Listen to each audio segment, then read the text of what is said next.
Hello, I am Tammi Hunter, Library and Archive Manager at Innova, and I would like to welcome you to our first Behind the Display presentation focused on Black feminist artists, writers, and collectives in the Stuart Hall Library.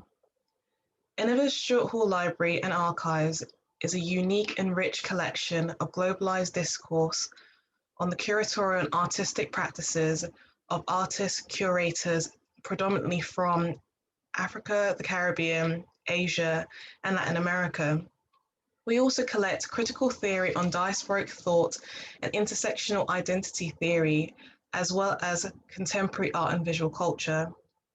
With Stuart Hall Library reopening to the public, we would like to invite you back to our collections with a new display of publications made by our very own program assistant, Tammi Bello. Tammi is a curator and art historian with research interests in Black British post-colonial feminist and queer narratives.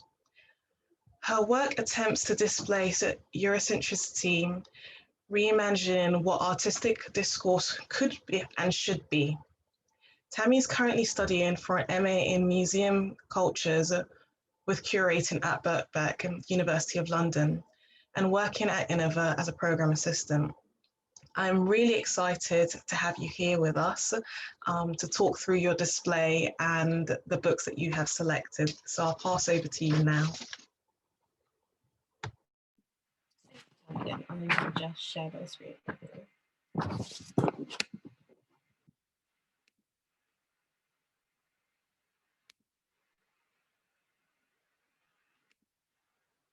Okay, so this is Behind the Display, Black Feminist Artists, Writers and Collectives. So this display features figures that built and contributed to the Black feminist movement. They're seen in all aspects of culture and consciousness, including literature, art, politics, and music.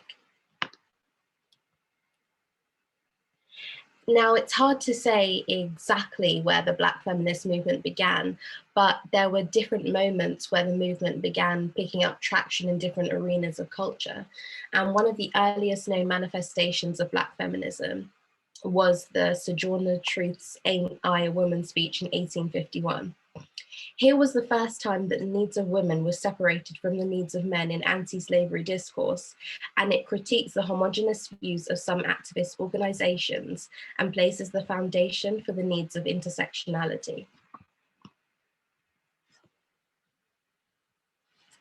The definition of collectives in the display is a more overarching one than a group who creates together, but we're looking at the collective as a backing for the creation of work, ideas, discussion, and the platform building resistance that backs so many Black feminist ideas.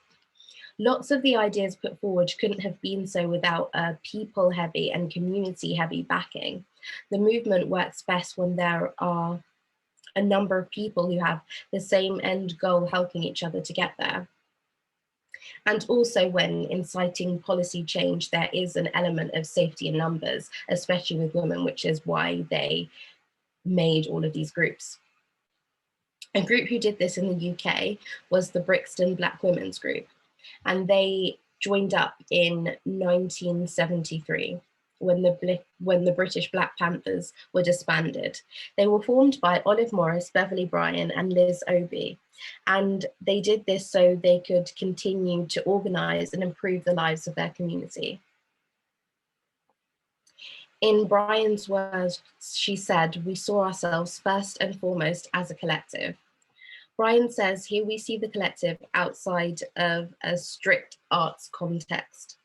The group needed a place to meet and organize, and one of the founding members, Olive, was also involved in the squatters' rights movement. So she found them a squat, which later became the Sabar Bookshop, which is one of the first Black-owned bookshops in South London. So here we can already see these Black feminist women working across groups and across different aspects of policy change. Now, some of the other manifestations we can see are in art and in literature. And the movement went towards women's group and female-centered practice was also seen in the treatment of feminism at the first Black Arts Conference with Claudette Johnson. So here we can see parallels between the art world and social justice in practice. At the conference, Claudette Johnson's talk on the difference of the issues being explored in female practice led to an uproar, which meant that her workshop had to be brought up so that the women there could discuss the issues that they felt were important to them. And this I find to be really interesting because feminism as a standalone, much like racial rights are seen as a non-negotiable, without it, you're cast out. But here, the mere mention of feminism at the National Black Arts Conference caused those women to be cast out from the conference. So I find it interesting, the interplay of these ideas here. And around a similar time in the US, Bell Hooks had just published Ain't I a Woman? Black Women and Feminism in 1981. This discusses legacies of slavery and sexism and how they contributed to the current status of Black women.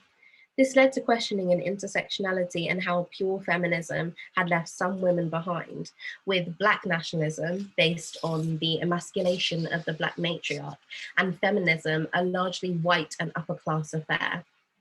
And it didn't consider the issues of Black women or poor women. She features twice in the display with her books, Ain't I a Woman and Sisters of the Yam. Also with Claudette Johnson around this time, Lubania Hamid was organising exhibitions for Black women and developed an ongoing professional relationship with her. This is where the movement sort of picked up traction in the UK, and Hamid's and Johnson's professional relationship is still going strong today, and they wouldn't have reached the career heights they did without one another. So as their careers are tied, so are their representations in the display in pushing the boundaries. Collective energy is seen in the groupings of the writings of Johnson, Hamid, and Salter in that book. Another aspect this display considers outside of singular artists and collectives are representations of Black women's bodies, specifically self-representations.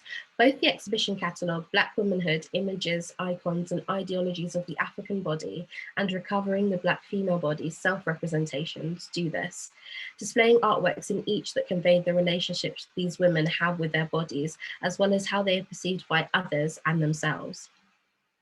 The policing of bodies has always been a feminist pursuit, and with the added layer of Blackness, there are new considerations made with these artists. With the Sa sculpture here, we can see intricate patterns on the skins of the body, evoking the traditional scarification of African tribes. And in the Dunye film on the other side, we can see one of the earliest Black female queer self-representations. Another aspect this display considers are zines, and zines present a unique opportunity for Black women to get their voices out without the voice of a publisher filtering the original tone. It enables Black women in the display to show how their lives have been affected by their circumstances. In Black British Girlhood, we see how girlhood is different when you face the world as a Black person, and it doesn't replicate the mainstream media representations of Black women, but affirms the unique British experience. And finally here, this image is a combination of the raised fist of Black power and the astrological symbol for Venus. This denoted an intersection of the ideas of Black power and militant feminism, first used as the unofficial Black feminist symbol in the 60s.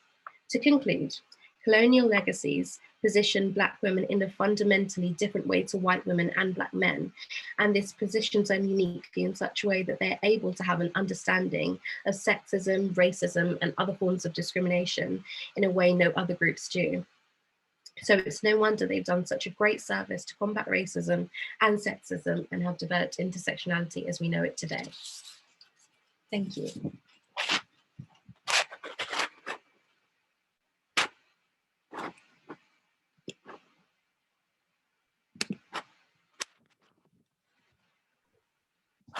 Thank you, Tammi, for that very invigorating talk, contextualizing the display that's currently in the library on Black feminist artists, writers, and collectives. And I really hope that all of our users who come and see the library will be able to see the display as well. The library is currently back open to all by appointment only to start off with, before we gradually fully reopen to Tuesdays to Fridays. So thank you all for being here today, and we look forward to seeing you in the library.